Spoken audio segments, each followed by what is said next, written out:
Guten Chodesh. The Rebbe began to Farbrengen this afternoon that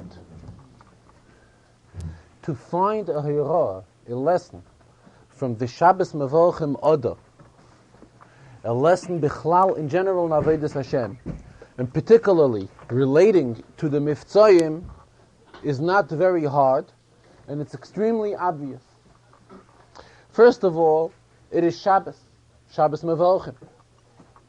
Shabbos has a very obvious shaykhs to the Miftzah of Neira Shabbos Kodesh, because the Shabbos candles are lit on Shabbos. And as the expression goes, there's an expression in Chazal, B'negei Shabbos, Neir Doluk al Shulchanoi, that person comes home from shul Friday night, and he finds Neir Doluk al Shulchanoi, he finds the candles lit on the table. He finds the table set, and the bed's made. This is how it's a proper way what the house should look like when the Shabbos comes in. So when we're talking about a table set properly, naturally it's with macholim ksherim. So here we find a remes for miftzah kashrus, and when we're talking about the bed set properly, this is a remes for the idea of taras hamishpacha. So these are three miftzayim which are extremely obvious in the today's Shabbos Mevorchim, in Shabbos in general. It is Shabbos Mevorchim Adar, and we also read Parshas Mishpatim, and the word Mishpatim translates itself for the union of Mishpat, which applies to Torah. So again we find a remes for another one of the Miftzayim, and this is the Miftzah of Miftzah Torah. Being that it is Shabbos Mevorchim, and right away from Shabbos Mevorchim we enter into Rosh Chodesh in general. It's from Shabbos Mevorchim is on Erev Rosh Chodesh. Tonight is already Rosh Chodesh. So Bechlal, the idea of Shabbos, a Shabbos that blesses the entire incoming month, the idea of bracha, and the idea of hashpah, in other words, giving into the next month, giving bracha into the next month. This is symbolic with the idea of chinuch. Chinuch is also giving from one to another. That's the whole idea of education. And as the Rebbe expressed himself also, it is right away from Shabbos. It is a Shabbos of Mocha Chodesh. In other words, we right away think about the tomorrow. The concept of thinking about the tomorrow, this is an idea of chinuch. As well do we find in the union of Avas Yisrael, in the Miftzah of Avas Yisrael, we find it in the Kviyas as it is today, because as it is explained in Chasidus, the whole union of Birchas HaChodesh reflects on the association between the Shimsha v'Siyara, the sun and the moon, to show an Achdus, to show a unity between the sun and the moon. So the whole union of Achdus is reflected again by Yidden.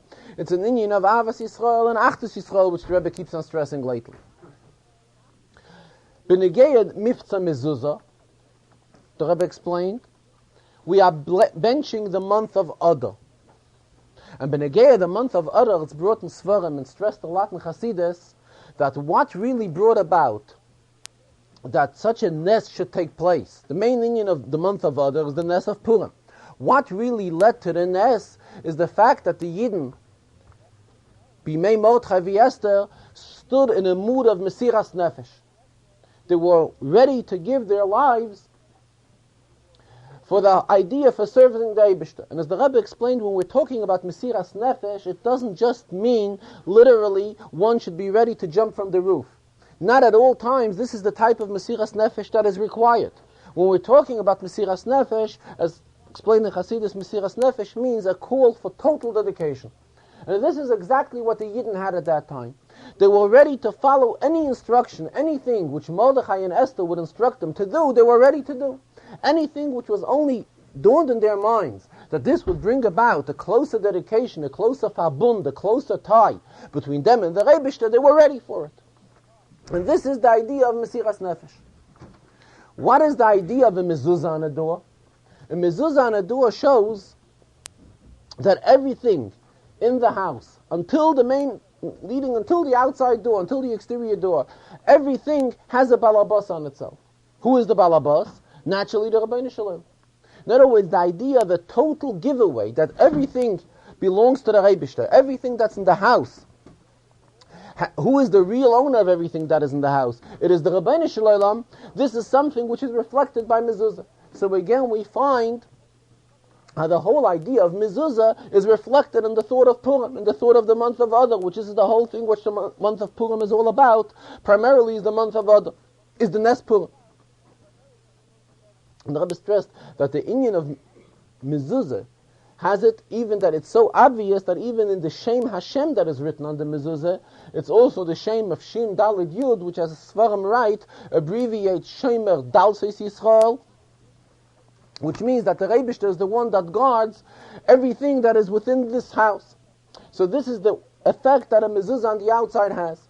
But the idea, the deeper thought of mezuzah is that it shows that everything within the building, or the area that the mezuzah is covering, everything, who is the real owner of all this? It is the Rabbeinu Shalom. In other words, it's again the idea of a total giveaway, a bitl, his battles to the Rabbeinu Shalom. I just mentioned that the idea of mezuzah is so popular, and the fact that mezuzah brings a shmirah to the door that it's on, and to the house that it's on, that there are even goyim today, in today's age, that the idea of mezuzah is known to them, and they're inquiring about it, and they want to affix mezuzahs on their doors because of them knowing that the inyan of mezuzah is something which brings shmirah to a house where the mezuzah is affixed on. So we find in the month of Adar, particularly in this Shabbos Mevachim, we find a remes from many of the Miftzoi. So the Rebbe stressed it's very obvious, we don't have to look very far, and to get a chizuk, to get a strengthening, to strengthen ourselves, b'negei all the inyanim of Miftzoyim, we can do it from this Shabbos Mevachim, and from this week's Seder, and from the month of Adar in particular. It's something which is extremely obvious. Furthermore, the Rebbe went on, we are entering right away from Shabbos into Rosh Chodesh. And this is something which is not in every Shabbos Mevachim Adar. Also another inyan in Shabbos Mevachim Adar, which the Rebbe mentioned, is the fact that it is Shabbos Shkolim. And Shabbos Shkolim, meaning that in the times of the Beis HaMikdash, that is when the Yidden used to contribute their machzis HaShekel, their participation in the Karbanos of the Beis HaMikdash. That is when the yearly campaign began. But to us nowadays, it has another meaning. It's a reminder for the mitzvah of mitzvah tzedakah. And tzedakah again is one of the mitzvahs. And to such an extent that Alter Rebbe quotes in Tanya from the Yerushalmi that the mitzvah of tzedakah is so powerful that it's shkula, it's equivalent, keneged kol ha-mitzvahs. So here we see how powerful the mitzvah of tzedakah is. And this is also where it originates from, that we nowadays, when it comes before Purim, when it comes on Tainis Esther, we also contribute 3.5 shekels, which is the contribution which we make by Machzis HaShekel on the day of Tainis Esther by Mincha. And this is B'negeya, any type of kviyus which Shabbos Mevachim would fall out of. Now this year we have something additional, that from Shabbos Mevachim we are right away going into Rosh Chodesh. Rosh Chodesh means the new moon, the Rosh HaChodesh. What is the Hiroya, what is the lesson that we can derive from this? So the Rebbe also explained that the Hiroya from this is also a very obvious and very simple one. What is the Pshat, the new Chodesh? New Chodesh is that a new moon is coming. The same we say in the Nusach of Birchas HaChodesh, that Yidden are compared to the moon. Sheheim asidim lehischadesh kamoisa. That Yidden as well will be renewed, just like the new moon gets every month. There's a cycle of a new moon coming. The same thing, Yidden have to renew themselves. What's the Pshat renew? What's the Pshat hischachus? Hischachus is we refresh ourselves. In other words, there's a way that we do something and we get used to it and it becomes a routine and it becomes like mitzvahs anoshim elomada, and we do it without any chayis, without any liveliness, without any freshness. What's the Pshat? We have a new moon. A new moon, the Pshat, something new comes. And the nature by people is when something new comes in, that is when people refresh themselves. It brings about a new sort of an hislahavas, a new sort of a lebedikite to get involved in this particular inyan when the inyan is renewed. That's the whole idea of hischachus. Same thing the Rebbe says applies here when we are going from Shabbos Mevorchim. And this is the day of Shabbos. The day of Shabbos is also a very chashuv day in itself. Because the day of Shabbos we find Chazal tell us how great Shabbos is, and when we're talking about La'asid Lavai, the time when Mashiach will come, this day is compared to Shabbos. Miz Mashiach liyom HaShabbos liyom shekuloi Shabbos u'menucha l'chayei olamim. This is how the Gemara concludes at the end of Masechta Tamid. So what does this show us? That the time when Mashiach will come, which this is a time that we're so anxious for, we're so much we're looking forward for this time is compared to Shabbos. So this shows us how great the day of Shabbos is, the Yom HaShabbos is. And here we are saying that from Shabbos we are going into a yet higher inyan, we're going into the day of Rosh Chodesh. Because this is what the day of Rosh Chodesh calls for. It calls for a hischachus, a renewal of strength. And this the Rebbe says, we're talking about a hischachus that's applicable to everyone, not only a young boy who's before Bar Mitzvah was just Bar Mitzvah, even when we're talking about mature people. When it comes to this day of Rosh Chodesh, we're entering Rosh Chodesh, it calls for refreshing ourselves. In other words, we are re-strengthening ourselves for all the inyanim of Torah and mitzvahs. I've also explained that Al Pi Halacha we find there are various differences between Shabbos, Yontef, and Rosh Chodesh. Shabbos, we know, we're prohibited to do all types of malachas. It comes to Yontef, there are some malachas that are asur midaraisa, there are other malachas that are asur midarabbanan. And the Rebbe referred to this, the expression "Arei b'malai divrei soifrim." Anything which the Chachamim added on divrei Torah is very pleasant and very dear to us. And b'negei chol hamoyed, which is also part of Yontif, we also find in Halacha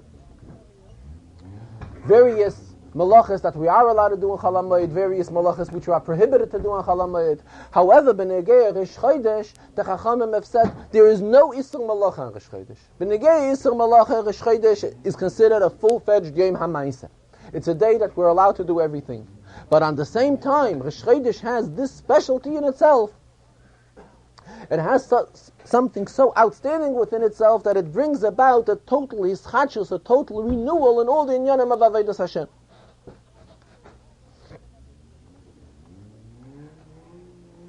And as the Rebbe stressed in general, B'negei Purim, I don't know if it was here or it was elsewhere in the Farbrengen, that Purim also has something unique within itself. Purim is one day.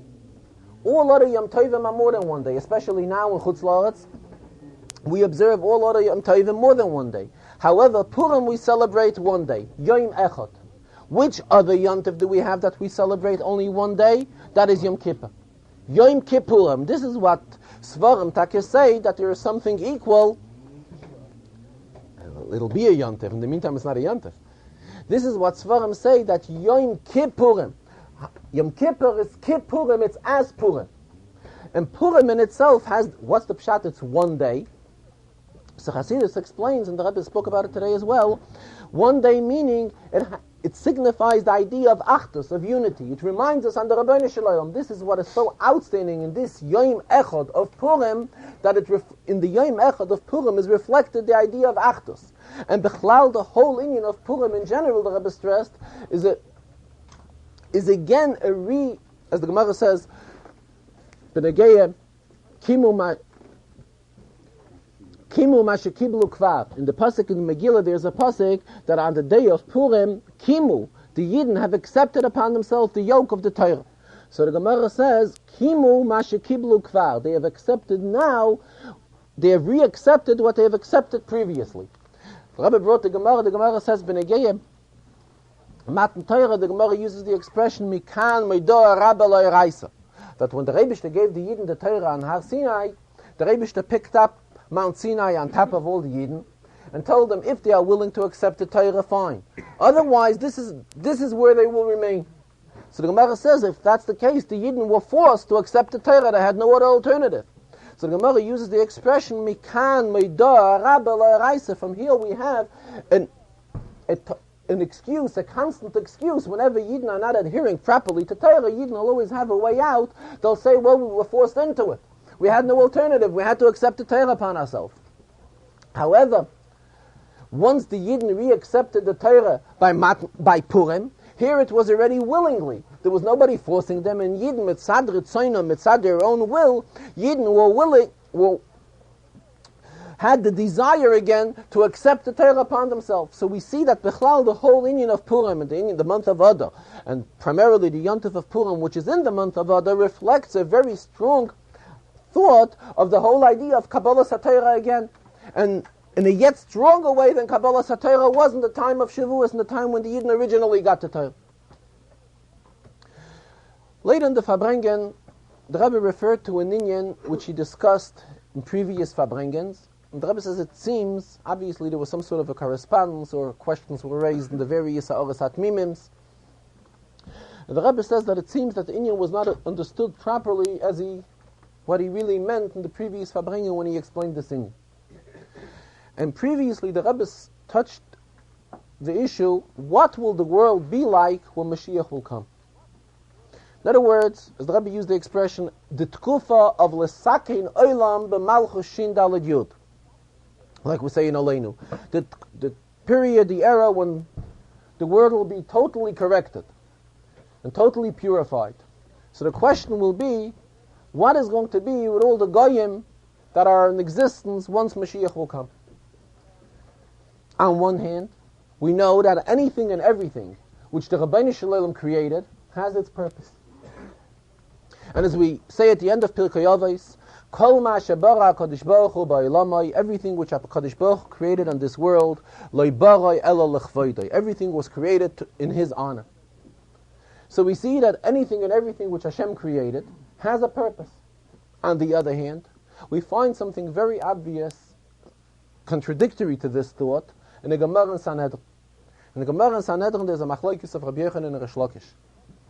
Rabbi says Rish Lakish claims that 2/3 of the world the Rebishter will destroy when coming of Mashiach will be.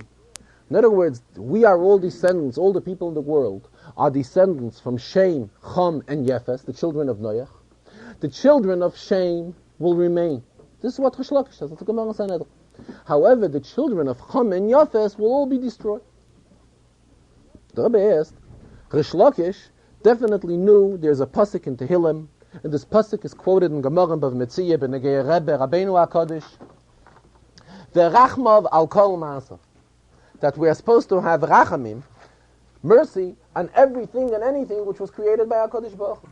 So on one hand, this is something which was definitely known to Rish Lakish as well. So if we take into consideration the thought of the rachmav al kol ma'asav, and we realize that anything and everything which HaKadosh Baruch Hu has created is created in this world for some sort of a purpose.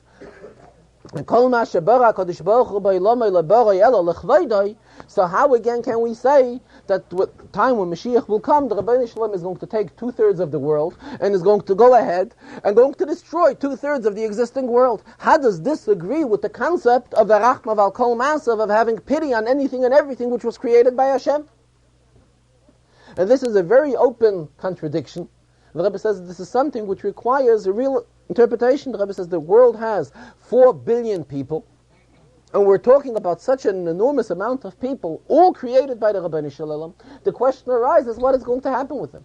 The Rebbe says furthermore, even if we would be dealing not about 4 billion people, we'd be dealing about several people. 1 person, 2 people, 3 people. We also have to take in consideration the fact that this 1 person was created by the Rebishter, and the concept of Rachmav al Kol Ma'asav applies to him as well. Rebbe says the reason he's using the term 4 billion people, Rebbe says first of all, when we're talking about billions, even those who are sleeping during the Farbrengen, the Rebbe says they hear a number of billions, it awakens them, and it arouses within them also some sort of a curiosity. And perhaps the Rebbe says they'll hear the word billion, and they may want to tie the word billion not only to people, but to dollars as well. So it definitely will arouse curiosity of more people that are participating in the Farbrengen. But again, we still have to find an explanation what's the logic of Rish Lakish, who was definitely aware of what Chazal say and definitely aware of all these psukim. How can he come up and say that the Rabbeinu Shalom is going to destroy 2/3 of the world when Mashiach will come? The Rebbe says, while we're looking for questions, what the world is going to look like when Mashiach will come, actually we could ask questions, the same type of a question, what the Rabbeinu Shalom did to us 40 years ago. Obviously the Rebbe was referring to the Holocaust. How many millions of people were destroyed 40 years ago? And if we go back throughout Gullus, we'll find that at other occasions throughout the Gullus as well, how extremely large numbers of people and numbers of Yidden were destroyed. However, the Rebbe explains as follows. The question is not B'negeya Golas. In Golas, definitely it's the same question as Moshe Rabbeinu raised when the Rabbeinu Shalom sent him to take the Yidden out of Mitzrayim. Moshe Rabbeinu raised the expression, Lama Harayosa. Why did you make it worse for the Yidden? And this is a constant question which throughout Golas, we definitely do not hide this question, and we raise the question. The question is asked, why the Rabbeinu Shalom is treating so Yidden, Lama Harayosa? Why have you worsened it? Why have you made it so bad to us? However, here we are talking not about a time of Golas. We're talking what the world is going to be like in the time when Mashiach will come. Then it'll be an era of L'sakin Olam, B'malchus Shin Daled Yud, as we say in davening. So for such a beautiful tkufa, as the Rambam describes the tkufa, the Rambam says it's going to be a tkufa of madanim ka'ofa, all kinds of delicious things and delicacies and luxury items are going to be accessible by everyone. And if we look into the Rambam, the Rebbe says in two places, the Rambam in Hilchas Shuvah, as well as the Rambam in Hilchas Malachim and Mulchamesein, it's mashma from both places in the Rambam that there will be an existence of Goyim when Mashiach will come. So again, we find that there will be Goyim when Mashiach will come. Here, Rish Lakish says that 2/3 of the Goyish world is going to be destroyed with the coming of Mashiach. How does all this agree? So the Rebbe explains it. The Rebbe says this is the best interpretation he can find at the moment. And if somebody could come up with a better one, he welcomes it. The Rebbe says we find in Hasidus, in the Mamorim, the Chatzanim Amorim, there's a famous hemshech from the Rebbe Rashab, which begins with the words Samach to Samach from the Sheva Brachas. This was a series of Mamorim which the Rebbe Nishmaseiden said at the Frierdiker Rebbe's wedding. As well, there's another famous hemshech from the Rebbe Nishmaseiden, from the Rebbe Rashab, which begins with the words Kol HaNehene Mesudas Choson, which was also said by the Rebbe Nishmaseiden at his sister's wedding in the year Tafresh Nun Beis. And in these hemshechim of Hasidus, it's explained that the inyan of Nisuyin, the inyan of marriage, when the Rebbe helps, a couple brings children into this world, this is symbolic of the idea of the Koyach HaEin Sof. Just like there's a Koyach HaEin Sof by the Rabbeinu Shalom, the same thing, there's an infinite Koyach which the Rebbe has given to human being as well. And this is the fact that when a child is born, it's the idea of eternity. Why? Because from this child, with God's help, there'll be other children born once he becomes an adult, and so on and so forth. So the idea of Hayloda, the idea of birth, is symbolic to the idea of Ein Sof, because it's something eternal as well. Based on this explanation, Chassidus the Rebbe says, this is how he would explain this inyan as well. Rish Lakish claims that 2/3 of the world is going to be destroyed with the coming of Mashiach. It is not contradictory to Varachma Val Kol Ma'asav, and is not contradictory to the fact that anything that the Rebbe has created in this world has its purpose. Definitely, each and every goy of the billions of goyim that are in existence of the world will definitely remain, will be living. Doesn't Chas v'Shalom mean that with the coming of Mashiach they're going to be killed or destroyed in any type of shape and manner. Why? Because we cannot say so. V'rachma val kol ma'asav. We're supposed to have rachmim on anyone and everyone that was created by the Rabbeinu Shalom. Again, anyone that was created by Hashem has his and its purpose in this world. However, the fact that there's going to be a hemshach, a continuity from these people, there is no must for that. And the fact that there's not going to be a continuity from them, in other words, they will not have the koyach ha'ein sof, the inyan of Eiloda, the inyan of their children remaining, or them giving birth to children, having children multiplying, which this is something which reflects the idea of Ein Sof, reflects the idea of eternity, something infinite which was given to the human being. This is something which the goyim that are going to be then, they will lack this. So again, there's no stira to the inyan of Verachma Val Kol Ma'asav. There is no contradictory to the fact that anything which the Rebbe created in this world has its purpose. Definitely, these people live for a purpose. They will live their 70, 80, or 120 years. They will live through. However, the fact that they will have children and their children will remain, this is not compulsory. There's nothing that binds us to say that they will have children. The fact of Verachma Val Kol Ma'asav and the fact that they have a purpose in this world does not obligate them to have any children, that their children should remain eternal, and again, having children constantly, generation after generation. So Memela, it's no stira the fact what Rish Lakish says, that when Mashiach will come, there will only be a remainder of the descendants of Shem. However, the descendants of Cham and Yafes, the Rebishter, will not leave them any longer. What's the pshat? The Rebishter will not leave them any longer. It's in this way, that they will die out and they will not have any children. This is how the Rebbe is learning pshat in this whole inyan, what the world is going to be like, what the Goyim are going to be like at the time of Lesakin Olam b'Malchus Shin Daled Yud. But naturally, all inyanim in Torah are nitzchias, are eternal. Memela, any inyan in Torah, the inyan of Erachma Val Kol Ma'asav is definitely eternal, as well as any other inyan in Torah. Talking about the eternity of Torah, the Rebbe went into a complete different inyan. The Rebbe says we are in the Shabbos Mevachim of the month of Adar. And the month of Adar, naturally, is Purim. And now is the time to remind everyone to get involved in the Miftzayim of Purim. He says not only now is the time, the real time for it, the Rebbe says, was 2 weeks ago. Because as the halacha is that a month before each Yontif, that is when we are to prepare ourselves for the Yontif. But 2 weeks before the Yontif, that is in Gemara, it's a machlokes between the Chachamim and Reb Shimon and Gamliel. Everyone agrees that 2 weeks before the Yontif, we definitely are to prepare ourselves for the hachanis of the Yontif. So now is the proper time to see to it, to get involved in the Miftzayim of Purim, that all Yidden will know what to do on Purim exactly, how to observe all the mitzvahs of Purim, etc. So Rebbe says there are some that have the thinking, being that Torah is nitzchias, Torah is eternal. Based on this, what they will do is they will prepare one sort of a letter, or one sort of a flyer or a reminder, which tells us the details of Purim. And constantly, year after year, the same letter will be reproduced. All they got to do is change the date from Tafshim Mem, make it to Tafshim Mem Aleph, and to Mem Beis, and to Mem Gimel. But you could take the same letter and mail out the same letter, and there's no requirement for making any changes or any type of additional comments and so forth. And the Rebbe says, as things are set up today, it's so easy that all you got to do is take the letter, give this letter into a service, together with the names and addresses whom you want the letter should reach to. And the service will take care of it and get all the letters out and get it into the mailbox and a guten Tag or a gute Nacht. The Rebbe used the expression. And it's the easiest way of taking care of things. Why shouldn't we sit down and think that every year needs a proper reorganization, a reconsideration? For example, this year, the Rebbe says, this year Purim is on Sunday. And if Purim is on Sunday, there are different halachas. We have to know halachas when we're allowed to bring the Megillah to shul for the reading of the Megillah on Motzei Shabbos. First of all, to such an extent that if the Megillah was brought to shul on Shabbos, we're not allowed to use the Megillah on Motzei Shabbos. Tainis Esther, usually what is the day before Purim? This year it's not a day before Purim. This year Tainis Esther is on a Thursday.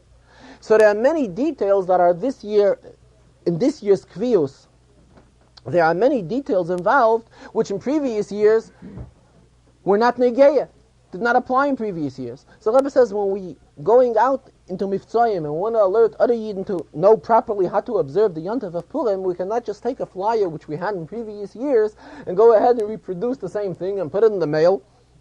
And all we got to do is change the date. There's much more to it. We got to take time in advance and look into the calendar and see exactly what the Kviyas is. And in accordance how the Kviyas is, this is how we are to guide people, how they are to observe the Yontif of Pesach, of Purim. Benegeya, this week's Sedre, the Pirush Rashi, which the Rebbe usually learns in the Parsha, it is in Parshas Mishpatim.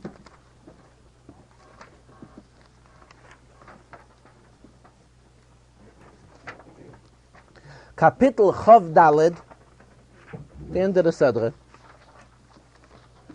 after Shvi. Kapitel Chav Daled, Pasuk Aleph.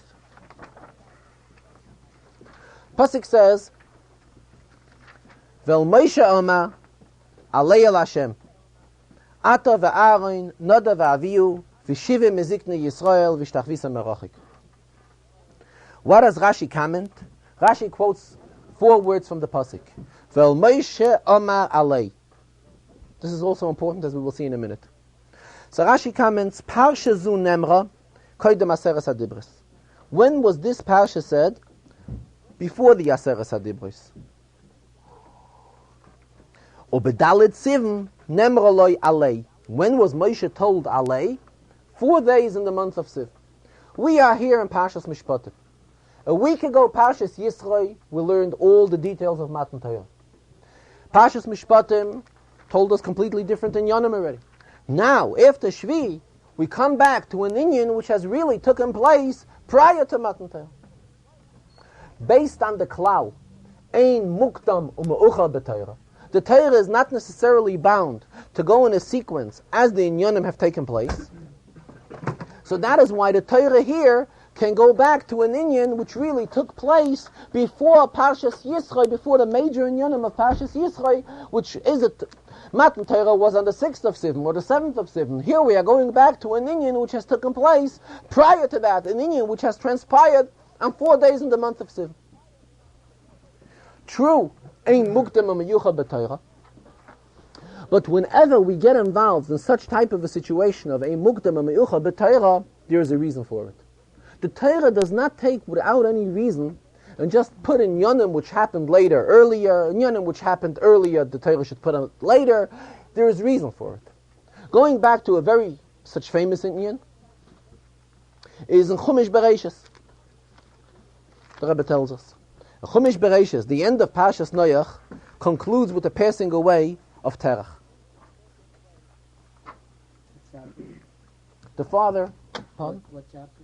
The very end of Parshas Noach, the last psukim.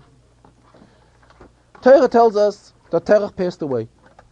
Then the Torah goes ahead, the beginning of Parshas Lech Lecha, and begins with Vayomer Hashem al Avram Lech Lecha me'artzecha me'moladetecha me'beis avicha. So Rashi comments at the end of Parshas Noach a detailed reason why the Torah has mentioned the passing of Terach before it actually really took place. In other words, there are inyanim which happened earlier and are discussed later, and this inyan, though it happened earlier, the Torah puts it, though it happened later, the Torah talks about it earlier. So Rashi gives a reason why. We shouldn't suspect that Avram didn't honor his father properly. A whole explanation, a whole interpretation is given in Rashi for it. So we see that when the Torah gets involved into an ein mukdam u'meyuchad b'Torah, there is reason for it. Here, Rashi doesn't give us any reason whatsoever. We have gone through Parshas Yisro. We have learned through almost completely Parshas Mishpatim. Here we come after Shvi in Parshas Mishpatim. The Torah puts in a parsha, an inyan that took place before Matan Torah. Why is this? Also, the Rebbe says every word in Rashi is extremely accurate. Why does Rashi really quote all the 4 words of the pasuk? Vel Moshe Amar Alei. All Rashi is trying to tell us when this parsha took place. If Rashi is trying to tell us when this parsha took place, Rashi just should have quoted Vel Moshe, the 2 words of the pasuk, that when did all this happen on Dalet Sivan, 4 days in the month of Sivan. Of what importance is it to the Pirush to bring all these 4 words of the pasuk, Vel Moshe Amar Alei? The Rebbe explains, by Matan Torah, 2 major inyanim happened. One inyan was the fact that Yidden got the Torah. Aseres HaDibros. Aseres HaDibros in the sense of Matan Torah. Another major inyan transpired by Matan Torah. And that is the fact, the close association between Klal Yisrael and the Rebbeinu Shalom. The fact that Yidden got so close and so intimate with the Rebbeinu Shalom, Moshe, the Zkenim, all of Klal Yisrael, this is another inyan which has taken place by Matan Torah. Actually, it began by Matan Torah, and when was it really finalized? Once the Mishkan was completed. Because we know that once the Mishkan was completed, it's the Shechina came down to dwell into this world. And not only into the world in general, and not only in the Mishkan in general, but particularly by each and every Yid. As we know, the pasuk says, "V'asu li mikdash v'shachanti b'soicham." B'soich kol echad ve'echad. Within every Yid there is a mini Mishkan. What's the pshat? There's a Mishkan. There's a Mishkan, meaning that Hakadosh Baruch Hu, the Shechina, is dwelling within each and every Yid, just like in the Mishkan and just like in the Beis Hamikdash. This was also accomplished by Matan Torah. In the beginning of this week's Sedra of Mishpatim, Rashi tells us, Ve'ela ha-mishpatim. What's the pshat? Ve'ela. What is the additional vav? Ve'ela meisef ala rishonim. It comes in continuity with the previous psukim. Just like everything which we learned in Yisroi was Misinai, the same thing, all these Mishpatim which we are going to learn about now, the Rebbe told us also Misinai. Then Rashi goes ahead, right, the first Rashi in our Sedra, and tells us, Lama Nismecha, Parshas Dinim la Parshas Mizbeach. Why was the Parsha of Dinim discussed right near the Parsha that discusses the Mizbeach? Loimalach Shetosim Sanhedrin Eitzel Mikdash. It comes to tell us that where is the appropriate place for the Sanhedrin to sit and have their operation. Where did the Sanhedrin operate from? Right near the Mikdash. What do we see from this Rashi? That Rashi tells us there's an inyan of smichos, of associating two inyanim one with another. And this rule Rashi gives us right at the beginning of this Sedra. Based on this ruling which Rashi gives us here, we can understand the hemshach of the Rashi which we're talking about right now as well. Why? In Parshas Yisroi, the inyan of Matan Torah was discussed. All the details of Rabbeinu Shalom giving the Yidden the Torah, that part of Matan Torah was discussed in Parshas Yisroi. The other part which took place by Matan Torah, which is the fact Vel Moshe Omar Alei. What does it mean Vel Moshe Omar Alei? Moshe is getting close to Hashem. Moshe representing Klal Yisrael, not as an individual.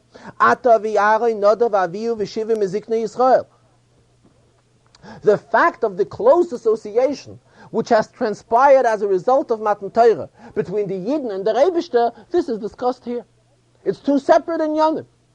The inyan of Matan Torah Benegel, the Torah which the Rebishter gave to the Yidden, this is something which is discussed in Parshas Yisroi. The inyan of Matan Torah, which brought about the tremendous closeness between Yidden and the Rebishter, is discussed here. Why is it discussed here? Because what do we read right after Parshas Mishpatim? Right after Parshas Mishpatim, we read Truma. What does Truma tell us? Truma tells us the details of the Mishkan. Shows this is the place where this inyan should be discussed. The Adarabah, this is the right place. Truma, Pekudei, all the Sedras which we're going to read in the next couple of weeks, these are Sedras which deal with the details of the Mishkan. What is the Pshat, the details of the Mishkan? What is Mishkan? Mishkan is the tremendous association which came about between the Rebishter and Yidden. When did this come about? As of Matan Torah. So that is why, once the Torah is ready to discuss all the details of Mishkan, the pasuk begins, Vel Moshe Amar Alei El Hashem. And this is why Rashi says, Parsha Zu Nemra Koidem Aseres HaDibros. The Rebbe also was medayik. Rashi doesn't use the expression Parsha Zu Nemra Koidem Matan Torah, because he is not negay the inyan of Matan Torah. He is negay a different inyan. He is negay the inyan how Yidden are becoming tremendously closely associated with the Rabbeinu Shalom. So just like we find in the beginning of the Sedra, that the Parshas Mizbeach is discussed right near Parshas Sanhedrin, coming to tell us that where is the proper place for the Sanhedrin to sit. Shetosim Sanhedrin Eitzel Mizbeach. The same thing at the end of the Sedra. See, and the Rebbe says, when we learn Rashi, Rashi tells us step by step. Rashi, we don't even have to go back too far in Rashi. If we keep on following the trend that Rashi teaches us, and we keep in mind the very first Rashi in this week's Sedra, where Rashi gives out a ruling that why is one union discussed next to another. Shetosim Sanhedrin Eitzel Mikdash. If we keep that Rashi in mind, we will understand Pshat in these psukim as well. And that is why it's not sufficient for Rashi to quote only the word Vel Moshe.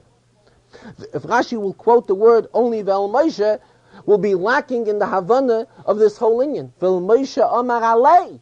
Here is negaya the fact that Moshe is Alei El Hashem. Moshe is getting closely verbunden with Eibishter, closely associated with Hashem. This is the other part of Matan Torah.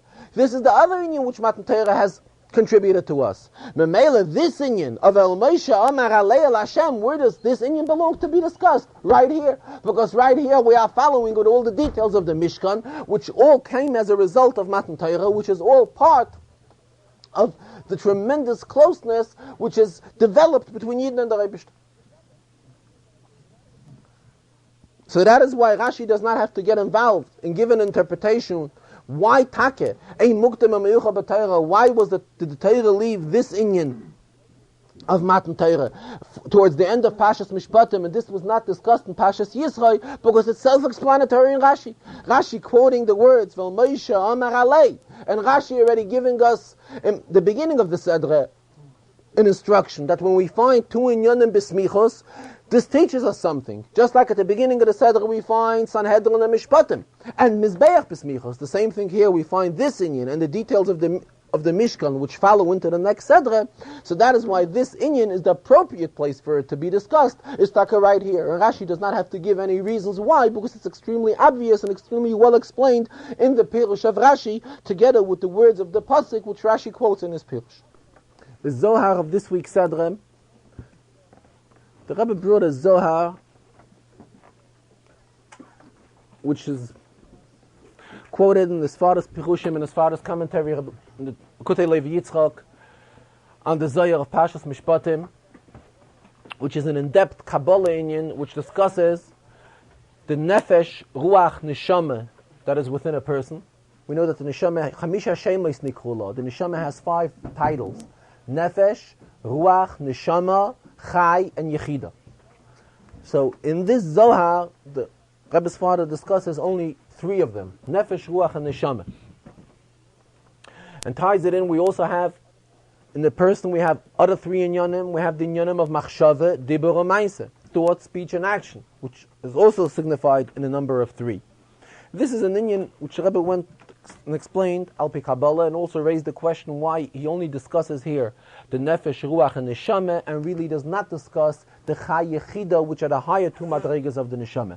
While talking about it, the Rebbe brought a vote from the Frierdiker Rebbe, that the Frierdiker Rebbe once said that when one has an aliyah is called up to the Sefer Torah, all the parts of his neshama, all the titles of his neshama, the Nefesh, Ruach, Neshama, all 5 of them here, and Chai and Yechida as well, are all elevated. They are all oila. Aliyah is Malashon elevation.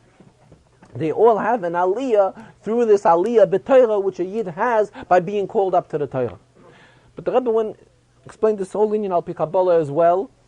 Why Taki here in the Zohar it's only again to discuss Nefesh, Ruach, Neshama, and not Chai, Yechida, etc. The Rebbe went into the inyan. There's a famous Gemara of Bochu B'Torah Tchila. Gemara discusses Al Ma of the Haaretz. It's a Gemara Nedarim.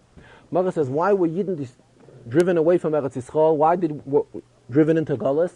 So Gemara says, Shaloi Berchu B'Torah Tchila, that the Yidden did not make Birchas HaTorah before they learned. The Rebbe explains, it's based on Aran, on one of the Rishonim. Birchas HaTorah we recite daily, but is Birchas HaTorah such a great crime that this should lead to of the Haaretz, that we should be driven out of our land? So it's explained as follows.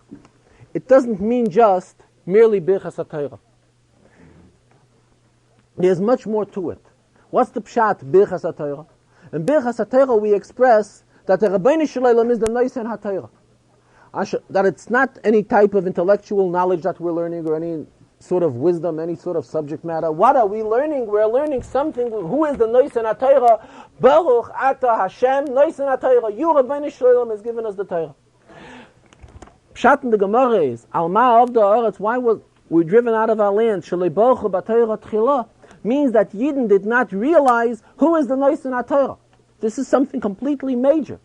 In other words, when we learn Torah and we chas v'shalom forget who is the Noisen HaTorah, it's something very, very bad.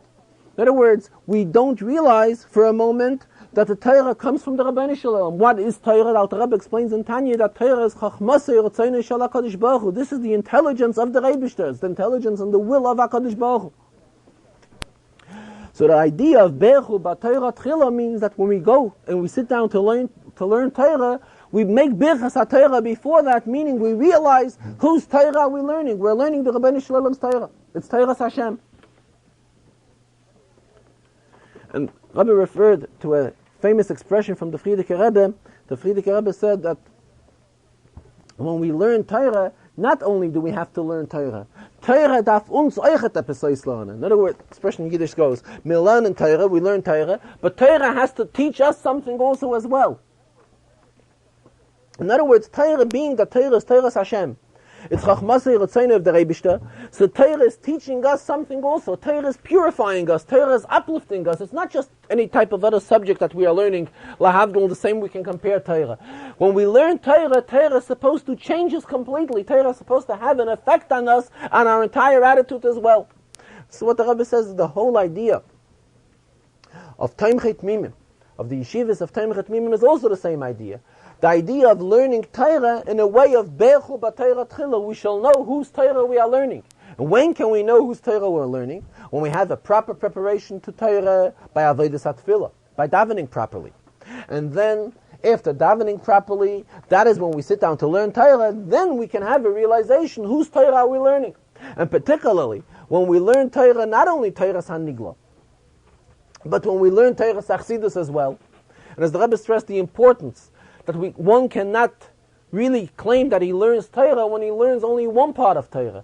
Torah, we have to learn the chelik of Nigla the Torah as well as the chelik of Pnimis HaTorah. Both chalakim of Torah have to be learned. And when one really learns both chalakim of Torah properly, Saichsidus and Sai Nigla, that is when we can have a proper realization and understanding and the greatness of Torah, and realize that we are not only learning Stam and Inyan, but we are learning something, and we realize who is the one that is given this. We are learning something, Bechu B'Torah Tchila. In other words, we are not lacking Birchas HaTorah. We are realizing that we are learning Torah Hashem. We are learning something which was given to us by the Rebishter. Here the Rebbe also said, and Rebbe mentioned it already at many occasions, that by Matan Torah, it was Vayerad Hashem al Har Sinai. The Rebishter came down into Har Sinai, and together with him, the whole Pamal Yishal Ma'ilo, all the Malachim, the whole Merkava, everyone came down on Har Sinai. So actually, Yidden at that time had an opportunity to see Begolui, to see in Nigla what is really Nista, what is always hidden, something normally we do not have any access to see. It's the whole idea of Pnimius, whatever is hidden at all times. When it came to Matan Torah, this was all Begolui. But again we see that what Matan Torah is instructing us and demanding us, that we have to learn Torah in a way of Bechu B'Torah Tchila, to realize whose Torah we are learning, that it's Torah Hashem, and when can we fulfill this? When we learn Torah in a way of learning both Chalakim and Torah, Sai Torah Sanigla, as well as Torah Sachasidus. Rabbi also mentioned in the Farbrengen, as he mentioned previously, that Pasha Shkolim is an appropriate time for tzedakah. The Shkolim reflects the idea of tzedakah. Rabbi says it's the custom in our community that on Mitzvah Shabbos of Pashas Mishpatim, there is a Mlava Malke for a Gemilas Chesed Kasse, for a Gemilas Chesed fund, which is a free loan fund, which makes fundraising Mlava Malke every year on Pashas Mishpatim. The reason they have selected Pashas Mishpatim is because in Pashas Mishpatim it's discussed in Kesef Talve, that the greatness of the mitzvah of giving Gemilas Chasadim, of giving loans. So that is why they have selected this Shabbos and rather the Mitzvah Shabbos, to make a Mlava Malke for this cause. The Rebbe spoke about the greatness of this cause, and also asked that it should be announced and called on Reb Shimon Goldman to say a vote, and he should take along Gashmias, which is mashke from the Farbrengen, and distribute it at the Mlava Malke. And the Rebbe wished that may it be that poverty should no more be around, and those people that will have to come on to Gemilas Chasadim, it shouldn't be because of the fact that they are poor, but as the Gemara tells us, that Gemilas Chasadim is Bein La'aniyim and Bein La'ashirim. The Gemara says a rich person may also sometimes have to come on to Gemilas Chesed. He's a rich and successful person, but all his money is tied up, and he needs money for some sort of a business transaction, so he has to come on to Gemilas Chesed. Such type of Gemilas Chesed, the Rebbe says, is welcomed. However, that those that should need Gemilas Chasadim because of poverty, because of Chas v'Shalom we don't have for the Hitzah, we don't have for Parnasa, this Chas v'Shalom should not be any longer. The Farbrengen, the Rebbe referred also to the greatness of Hafatzas HaMayonis in general, which means spreading out the well springs of Chasidus until it reaches Chutzah, and particularly, the Rebbe says it has a very strong shayches to another inyan which is taking place these days, which is a tremendous inyan in Hafatzas HaMayonis. The Rebbe says that in these weeks, it's the anniversary of learning Tanya on the radio. And the inyan of learning Tanya on the radio is a tremendous inyan. Rebbe says, though Benegeya fulfilling certain mitzvahs, we cannot fulfill it through the radio. For example, if one should hear the Megillah on the radio, he's not Yotzeh. Or Tkiyah Shofar is not Shayach, but theoretically, if one will hear Tkiyah Shofar from an open radio, again, on Rosh Hashanah, he's also not Yotzeh. There are certain mitzvahs, or Havdalah, for example. Havdalah we cannot hear through a radio. Al Pi Halacha, we're supposed to hear the voice of the person who's reciting Havdalah or reading the Megillah. When the voice travels, as it travels through radio, there's a whole arichas from the Rebbe. The Rebbe referred to it briefly today, but there is a correspondence from the Rebbe from many years ago where the Rebbe proves Al Pi Halacha that the voice that's as it's transmitted through the radio is already not the voice of the person who's reading the Megillah. It's a different voice, therefore we cannot be Yotzeh Megillah that way. However, what the Gemara tells us, Kol HaKoyre V'Sheine, HaKadosh Baruch Hu Koyre V'Sheine Kenegdoi, whoever sits and learns, HaKadosh Baruch Hu sits opposite him and is learning together with him. This, the Rebbe says here, it's no difference whether he's learning on radio, whether the voice is traveling through radio, or he's learning himself. Memela, this inyan is definitely accomplished when one is learning Torah through radio as well. And the Rebbe says it's tremendous inyan in Afatas HaMayonis, something which is very, very worthwhile. And especially, there are many that can copy from this. Mimenu yiru rabim v'chein yasu. This is what the Rebbe expressed himself, that many should take examples from this and also be able to do the same inyan in different type of ways, reaching out to Yidden and learning Hasidus with them. And especially another advantage the Rebbe referred. The Rebbe referred there's an advantage that when people hear in Yonim Chassidus, which are discussed on the radio, one hears the inyan, then he meets somebody else who did not listen to this broadcast, so he repeats this inyan to him as well. So it brings about a tremendous involvement in the Inyanim of Chassidus, which is again another tremendous push in the whole idea of Afatas HaMayonis. Here the Rebbe brought the Gemara in Megillah. The Gemara describes how the Beis HaKnesses in Alexandria, there was a tremendous, gigantic shul in Mitzrayim, in Alexandria of Egypt. And in that shul, people were not able to hear the Chazan well. It's a tremendous shul. And when the Chazan davened, people sitting all the way back couldn't listen to the Chazan. It was physically impossible for them to hear him. So there was somebody making different types of simanim, different types of signs to show the people where they're up to in davening, in order that the entire audience should be able to follow the davening. So here again, the Rebbe used this as an example. We have another inyan where hearing the proper voice is not important. In other words, whether one heard the Chazan or one sat far back and wasn't able to hear the Chazan, he was still part of the shul in Alexandria Sheba Mitzrayim. The same way in a different way, when we're talking here about learning Chassidus, though it is not the original voice of the person, halachically, but the negea, the tremendous inyanim and afatas hamayonis which are being accomplished, this is definitely viable over here as well.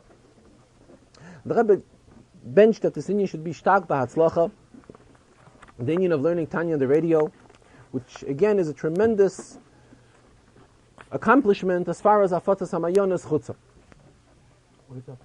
Spreading the wellsprings of Chassidus to reach to as many people as possible.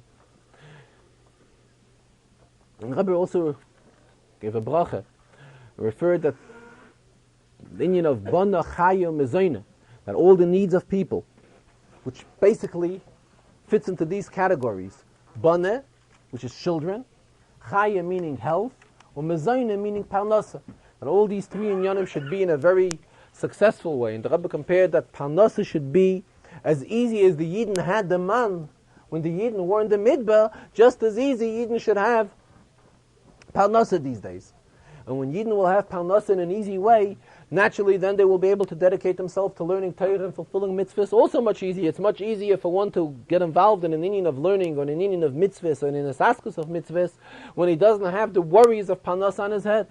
And then the Rebbe will bench that the health will be properly, and as well as the success with children, nachas from children, a chassidish nachas, and children will all be in a proper way, so then when Yidden will be in such a matzav, it will definitely be much easier for them to fulfill the task of Torah and mitzvahs. Rabbi referred, the Gemara tells us, that there's an inyan of mismach geula legeula, Purim is one Geula. Then right after Purim comes the month of Pesach. And the month of Pesach is also an inyan of Geula. So the Gemara says that it's tremendous inyan that Mismach Geula Legula. Both of these two Geulas are mentioned one next to the other. Come one after another. The Rebbe says, but until we will come to the Geula of Purim, we have another 14 days to wait. For the Kaimis Sihara Bashlemusa, that is when the moon is in its completeness. When is that? On the 14th and 15th day of the month. As well, here the Rebbe also brought that David and Shloimeh HaMelech was the 15th generation, and David prior to him was the 14th. And Mashiach will be a descendant of David and Shloimeh. The Rebbe says that, let us hope, we are hoping for the idea of Mismach Geula Legula, one Geula coming close to the other, but why should we have to wait 2 more weeks for having the Geula of Purim?